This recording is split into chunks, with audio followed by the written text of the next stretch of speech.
Hello everybody, welcome to the Buffalo Bacon channel. I am Bacon Bit. And I'm Buffalo Bill. And today we are here at the Simpsonville Pinball and Arcade Museum. We're getting ready to take a look at one of the greatest things you can see in downtown Simpsonville, and it harkens back to my childhood. And by the way, I'm going to beat the pants off of you in Galaga. He thinks. Let's go. And remember, if you like the content that we produce, make sure you like, share, and subscribe. And go ahead and hit that bell icon to be notified of every video that we produce. So anyways, let's go.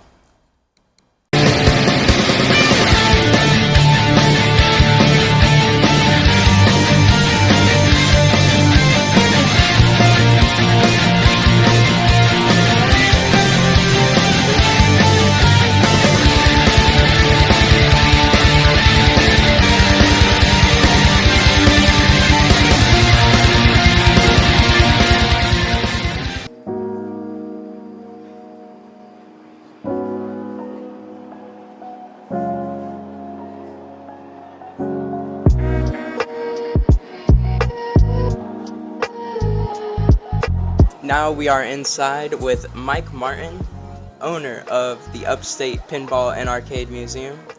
Now Mike, what inspired you to create this organization? Well, I had been collecting for roughly 13, 14 years now, and I had about, 20 of these things in my basement. And my wife went to Taylor's Mill and saw the model train museum there and said, well, I wonder if we could start off and do something small like that. Yeah. And somehow, by the grace of God, this location became available, which I cannot complain in the slightest about this location. We gave it a shot. Let's see, got the stuff out of the house anyway. So Mike, what's your favorite game? Oh, my favorite game. Let's see. As far as vids, it's probably either Paperboy, Satan's Hollow. I don't know, Super Pac-Man. I have a lot. Oh, I bet. A lot of favorites. As far as pinball machines, I'd say World Cup Soccer or Revenge from Mars. I'd have to say, from my experience, Donkey Kong was my favorite to play. Oh, wow, yeah. I was horrible at it, but I wasted so many quarters in that thing as a kid. It was amazing. And Joust, I was amazing at, but we didn't have one where I usually played, so I could only play it every once in a while. Me personally, I'm a Rampage and a Tron kind of guy. Nice. So, why would you choose retro games? Why would I choose retro games? This is what I grew up on. I'm 51, and when we grew up, I don't know how old your dad is here, but when we grew up, this is the only way you could play games. They basically had the Atari 2600 as the only console. Oh yeah. There was a couple other consoles, but readily available cartridges, somewhat cheaply priced. Yeah. And this was the other option, so you came to the arcade as often as possible. And yes, this was my generation too. So one of the things I find fascinating is you not only have all of these stand-up games, you also have all the retro consoles. Tell us, how can people experience those? Okay, so I have a section in the back over here with a large screen, flat screen TV, which isn't the best way to do the console. So for some of the older consoles, like the Nintendo, Super Nintendo, and the regular Nintendo, I have the mini versions, which we hacked to put all the games on it so people can play all the games. I don't have to have the cartridges floating around. Right. It's kind of hard to manage it being back there from up front. And then we do have 4 games on the Nintendo 64. And fortunately for me, those haven't disappeared. I think they're pretty standard. They're the standard bearers, and you can find them in basically every junk store in town. Oh, yeah. So But I don't think anybody wants to take it. But if there's a standard bears, they're probably the games that we all No, know sure. and love. So. Yeah, oh yeah. Yeah. No one's really asked me for anything different, I guess, because those are the games they really want to play. Yeah. I mean, they may from time to time ask for something different, and if I have it, I'll go and grab it for them. But Okay. What kind of upkeeps do these systems require? a lot. So people often ask me, how can I get one for my house? And I immediately asked them right away. I was like, "Do you know how to work on anything electronic?" Because they're going to require it. You know, all these old CRTs, you know, they don't make them anymore. Yeah. So, you know, fortunately for me, it's through whole technology. You know, it's not the new modern day where you have to have like a megascope to replace some of the parts on it. So, yeah, some of it I outsource. Okay. I'll mail out if I don't know how to fix it or I don't have time to fix it. Yeah. Or some of the monitor chassis, I have backups, 4 or 5 backups in the back. Oh, wow. So, and then the monitors themselves, I have 1 or 2 right now where I can, if I had to, if a tube went bad, Yeah. I could pull it off pretty quickly. So besides your regular hours, what is available as far as special events or birthdays or anything like that? Yeah. So originally when I opened, I didn't offer parties. I just wanted to do, you know, this is a hobby business. It's, yes, it's a business and I run it like one, but it's also, I want to have a family as well and family time. And I want people to have family time as well. So Oh, yeah. I'm not open on Sundays. And Mondays, there's no point in being open because nobody comes out on Mondays. No.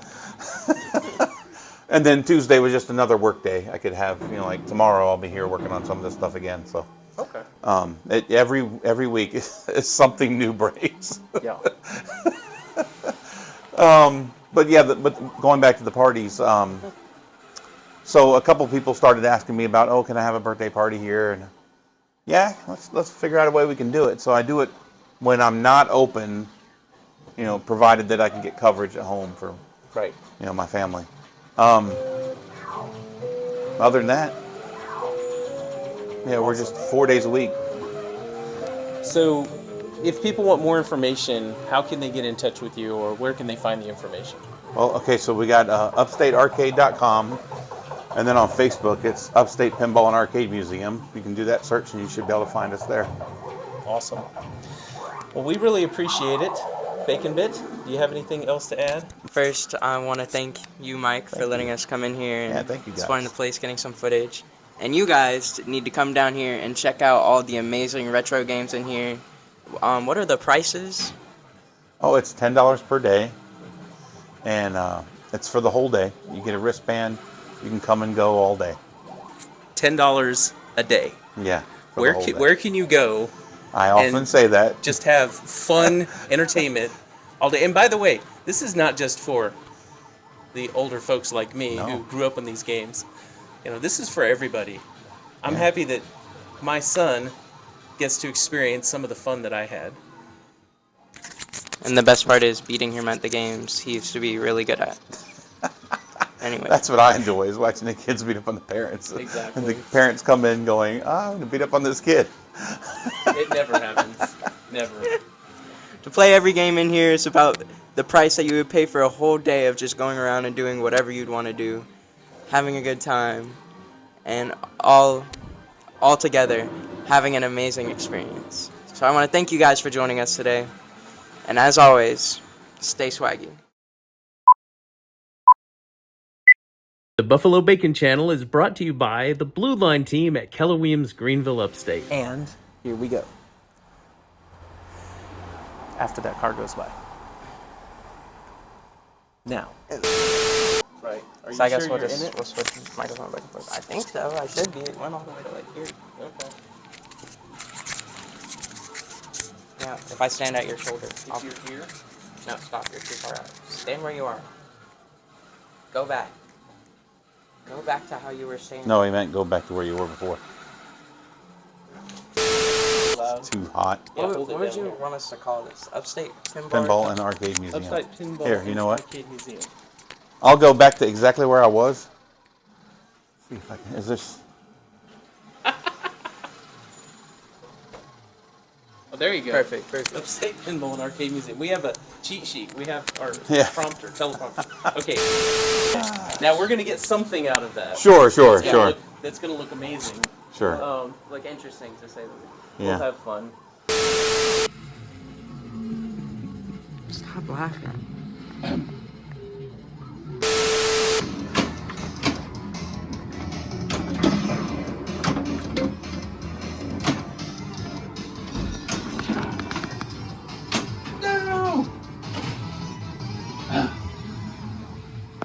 Right.